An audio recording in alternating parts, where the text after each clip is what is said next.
Alright, so last night Blake Shelton, he was a country singer and judge, or I don't know, but yeah, judge on The Voice.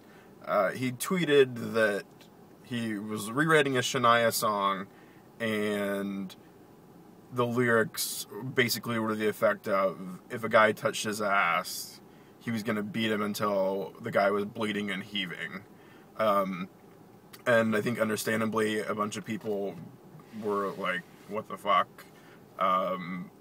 Like, sounds like you're basically endorsing, homophobic violence. And I understand people who say, if anybody were to touch my ass or smack my ass, I'd hit them. To them I say, unless you're feeling, physically threatened, like this guy is going to, continue assaulting me or rape me, or, a smack on the ass, it's disrespectful, absolutely. But I don't think that puts you in the kind of, danger or peril where beating somebody until they're bleeding and heaving is the correct response.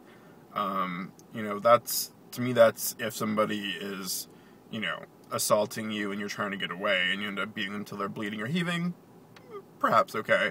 Same thing, somebody pulls a gun or a knife on you and you have to assault them to, in self-defense, that's one thing. But for somebody to smack your ass and then say that you're going to beat them until they're bleeding and heaving, the undercurrent there for that I don't think that far, under the radar, is that if a guy hits on you, your response is to physically assault him.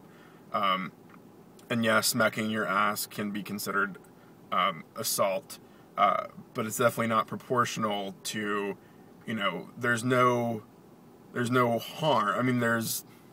There's no real damage done when somebody smacks your ass. Yes, it's offensive. Yes, it hurts your feelings.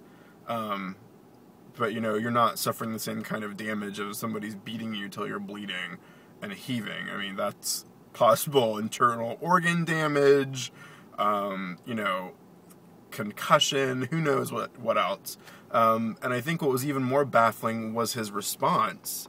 He ended up responding. He said, I'm getting a bunch of, anti-gay hate tweets in response to what I said.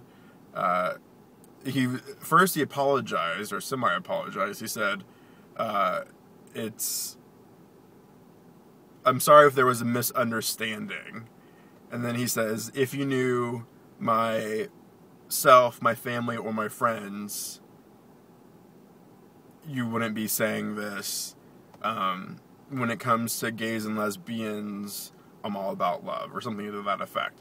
And so basically what he was trying to say was, if you knew me and you knew those people around me, it's basically like the I have a black friend, or I know somebody who's black, so I can't be a racist defense, which is complete utter bullshit, because even if Blake Shelton's gay, or he has a gay sibling, or a gay cousin, I don't think that gives you license to then make stupid comments.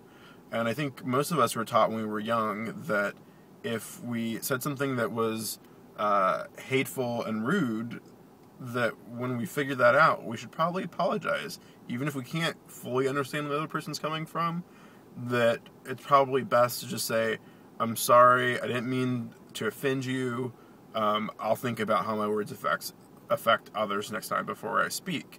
And instead, it was kind of like, I'm sorry, but...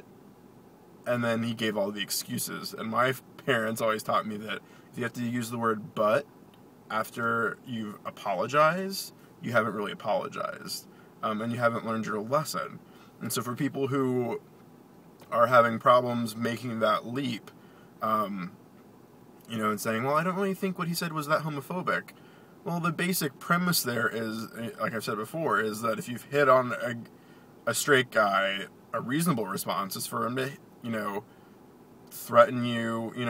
What if it's words? What if I verbally hit on a guy and then he threatens to, punch me or kill me? And it's it's kind of like the kids who see their parents, hitting on each other, they think that's okay. And so if people see Blake Shelton and hear about him making homophobic comments, and people think, oh, that's okay, or that would be a reasonable response, then, who's to say that, the next time a gay guy hits on a straight guy, and the straight guy, assaults him, and he's like, oh, I thought that was okay behavior. It's little baby steps. And so, nobody smacking anybody on the ass should ever lead to you punching somebody till they bleed and they heave. I don't care if you're, a 5-foot woman at a bar and there's a guy. I mean, like I said, unless you're feeling physically threatened, but that's not what is at issue. When you smack somebody's ass, usually what's at issue is disrespect, and mere disrespect should never be met with that sort of physical violence, I guess, is the point. And so, yeah, I mean, I would say that NBC should probably sack him. I mean, if this was, if he made some comment about, if a black person did something, he was going to punch them. I think whenever you qualify it on, if somebody's doing something because of, a status or an identity, that's discrimination, and that generally falls into the hate and hatred category. So, I mean, I don't have any problem. I mean, if it was, violence based on somebody's sex, like a woman, he said, oh, woman, blah, blah, blah, I'll smack her around, we wouldn't be having this conversation. Same thing for ethnic minorities. People would be like, oh, that guy's a jackass, fire him. So understand how we could be upset. I understand why you might be offended that somebody smacked your ass, but responding to somebody smacking your ass with, violence that causes bodily harm is not the right answer, and it's not the way we're going to combat hate.